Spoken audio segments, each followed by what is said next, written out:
নমস্কার। Public news next চ্যানেলে আপনাদেরকে জানাই স্বাগতম। সংবাদ পড়ছি আমি বিশ্বজিৎ। ধলাই বিধানসভা সমষ্টির অধীন বাগবাহার জিপির পুরাতন বাগবাহার গ্রামের কালী মন্দিরটি স্থাপিত হয় 1948 সালে, কিন্তু মন্দিরটির উন্নয়নে কোনো জনপ্রতিনিধি এগিয়ে আসছেন না বলে অভিযোগ তুলেছেন গ্রামের জনগণ।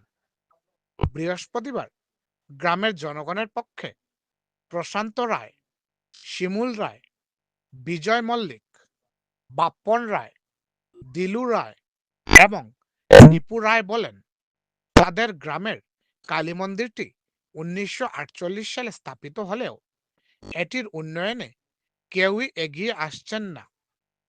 জনগণ চাঁদা তুলে মন্দির নির্মাণ করেছেন। মন্দিরের উন্নয়নের জন্য বারবার নেতামন্ত্রী, বিধায়ক ও সাংসদের কাছে আবদার জানানো হলেও কেউই এগিয়ে আসছেন না বলে এদিন অভিযোগ তুলেছেন গ্রামটির ক্ষুব্ধ জনগণ। বিস্তারিত দেখতে থাকুন পাবলিক নিউজ নেক্সট চ্যানেলের ক্যামেরায়। ধন্যবাদ। এটা হইল পুরাতন বাগবাহার 48 ইংরেজি কালীবাড়িটা, কালীবাড়ি এও বাসা বাড়ি 48 থেকে এটা এখানে সবসময় আমরা কালী পূজা ও সবটা এখানে হয়। 3টা গাঁও আছে, 3টা গাঁও পুরাতন বাগবাহার মল্লিক নাগাঁও সবাই মিলে এখানে তারা এখানে পূজা উজা করে। এটা শিববাড়ি কালীবাড়িটা আমরা বানানিয়েছি আমরা নিজের সবে সর্বজনীয় মিলিয়া চান্দা কালেকশন করিয়া ওই কালীবাড়িটা বানানিয়েছে, বাসার ঘর এটা বানানিয়েছে। আর অতটা জলেরও বহুত কষ্ট আছে। আমরা এখানে ফাংশন লাগলে মেয়ে মানুষের জল ওদিকটা গিয়া উঠে গিয়া ওদিকানো আনিয়ে পূজা টানি কাজ করে। সরকারি কোনো সাহায্য পাইছেন না, পাইছি না এখানে। সরকারি যদি আজকে যদি পাইতাম যেতে তা আপনার এখানে আনলাম না। আমরা মন্দিরটা স্থাপন কত বছর হইল? 48 কত বছর হইল? 77 বছর হয়ে গেছে এই মন্দির স্থাপন হওয়ার। 48 স্থাপন হয়েছে। এখন তো বর্তমানে মন্দিরটার নাম কিতা? কালী মন্দির। কালী মন্দির গ্রামের নাম পুরাতন বাগবাহার। তবে এই কালীবাড়িটা একটা গ্রামে স্থাপিত, কিন্তু এখানে 3টা গ্রামের মিলিয়ে সার্বজনীন এই কালী মন্দির এবং শিব মন্দির। 3টা গ্রামে নোয়াগাঁও, মল্লিক সিট আর পুরাতন বাগবাহার, এই 3টা গ্রামে মিলিয়া এই কালী মন্দির এবং শিব মন্দির তৈরি করা হয়েছে।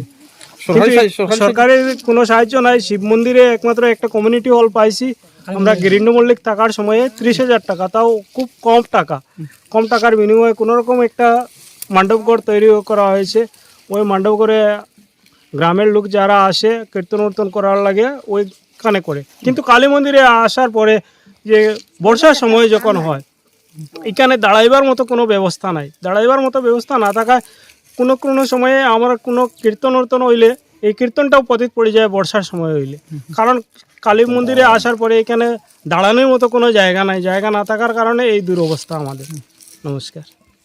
পুরাতন বাগবার একটা কালী মন্দির আছে, বাসাঘর আছে। মোটামুটি আমরা খুব কষ্ট লাগে। একটা মন্দিরও বইবার স্থান নাই, কিছু নাই, জলের অসুবিধা, সবটাও অসুবিধা।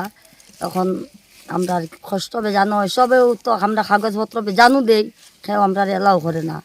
ও তার লাগে আমরা ওটাও ওলা রয়েছে। আমরা ওটাও চাই মন্দির, আমরা ওটা মন্দির বসার জায়গা চাই।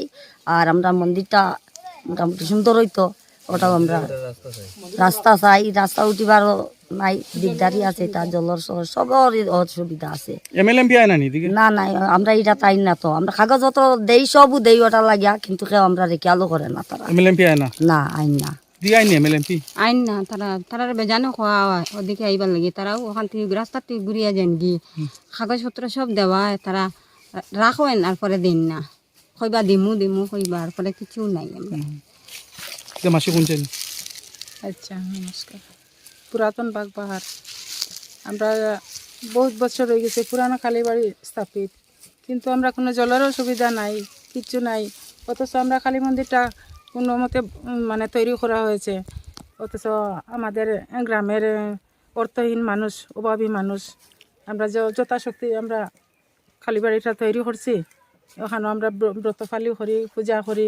যখন বৃষ্টি আয়, অঞ্জলি লইতে বসলে বীজেও আমরা অঞ্জলি লইতে লাগে, তখন যেতাম কই, ওইরকম অবস্থা।